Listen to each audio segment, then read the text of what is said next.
Τότε που δεν είχαμε smartphones και μιλούσαμε στο σταθερό τηλέφωνο. Αξέχαστες εποχές. Γράψτε μας στα σχόλια μετά το βίντεο πόσοι πρόλαβαν να ζήσουν αυτές τις όμορφες εποχές. Εμείς μιλούσαμε στο σταθερό τηλέφωνο, ψιθυριστά, να μην μας ακούσουν οι γονείς. Τα σύρματα τότε έπαιρναν φωτιά.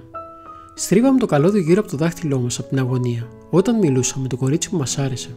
Και όταν παίρναμε τηλεφώνημα, στεκόμασταν από πάνω να προλάβουν να απαντήσουν πριν το σηκώσει κάποιος γονιός. Και όταν δεν ακουγόταν καλά η φωνή στο ακουστικό, παίρναμε το 0 σε εκείνο το όμορφο καντράν που μετά έγινε κουμπάκι για να καθαρίσει τάχα η γραμμή. Εμείς δεν είχαμε SMS. Στέλναμε ραβασάκια με τον κολλητό μας στο κορίτσι που μας άρεσε. Ανταλλάσσαμε σημειώματα κάτω από το θρανείο. Γράφαμε μέσα στο βιβλίο ποιον θα συναντήσουμε και το δίναμε τάχα μου στη διπλανή μας. Μαζευόμαστε στα διαλύματα για να μιλήσουμε πρόσωπο με πρόσωπο. Να χαράξουμε τη στρατηγική μας. Πώς θα βρεθούμε δίπλα στο κορίτσι που μας άρεσε, ή που θα βγούμε το βράδυ για να παίξουμε, ή που θα πάμε βόλτα. Η ματιά εκείνα τα χρόνια ήταν υπόσχεση. Με ένα βλέμμα καταλάβαινες πολλά. Τα πρώτα ραντεβού ήταν στα διαλύματα του σχολείου. Η χαρά της 5λεπτης συνάντησης ανίποτη. Τα σχόλια μεταξύ των συμμαθητών και συμμαθητριών έπαιρναν και έδιναν. Η Άννα τα φτιάξε με τον Πέτρο, ο Γιώργος με τη Μαρίνα κτλ. Αυτό το μαζί στο διάλειμμα δήλωνε και σχέση. Όλοι το συζητούσαν. Ήταν πολύ προχωρημένοι τότε αυτοί που έκαναν σχέση. Το καθημερινό θέμα συζήτηση στο σχολείο ήταν αυτό. Στο τέλος των μαθημάτων, όταν χτύπαγε το κουδούνι, παρέες γυρνάγαμε στα σπίτια μας. Η διαδρομή ήταν χρωματισμένη από γέλια, φωνές και πειράγματα. Θα τα πούμε αύριο στο σχολείο, έλεγαν αγόρια και κορίτσια, και οι παρέες χώριζαν μέχρι την άλλη μέρα. Όταν δεν άκουγες, πάμε σινεμά το Σάββατο. Τι γινόταν? Τότε δεν υπήρχαν τα κινητά τηλέφωνα. Τότε τα ραντεβού κλείνονταν από το σχολείο ή από το σταθερό τηλέφωνο του σπιτιού. Με μισόλογα βέβαια, για να μην καταλάβουν κάτι οι γονείς. Συνήθως η έξοδοι των λίγων ωρών ήταν με ευρύτερες παρέες του σχολείου. Ένα μόνο τηλεφώνημα την Παρασκευή ήταν αρκετό για να επιβεβαιωθεί η συνάντηση. Πάντα όλοι στην ώρα τους, χωρίς αυτοκίνητα ή μηχανές, χωρίς κινητά. Είχαμε τα στέκια μας τότε.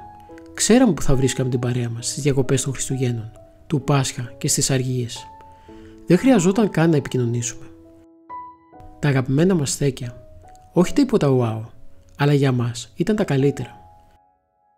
Εκεί βρίσκαμε τους φίλους μας, το γέλιο, τη χαρά και την ανάλαφρη εφηβεία μας. Στο χαρτάκι ανταλλάσσαμε τηλέφωνα, αλλά και διευθύνσεις.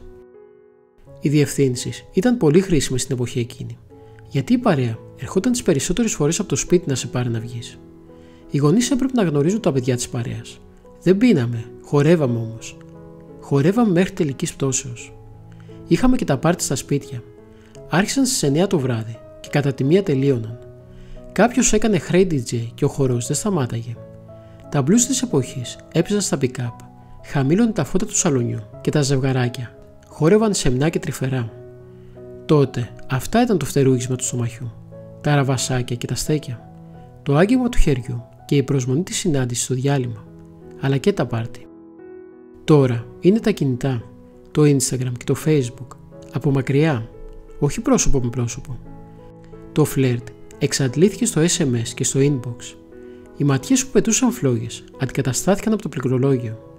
Τα smartphones παγίδευσαν τις πεταλούδες. Τα tablets πάγωσαν το άγγιγμα. Και μετά αναρωτιόμαστε τι φταίει. Αναρωτιόμαστε τι άλλαξε. Τροφή για σκέψη στο σημερινό μας βίντεο. Γράψτε μας στα σχόλια πόσοι από εσάς πρόλαβαν να ζήσουν όσο αναφέραμε πιο πάνω.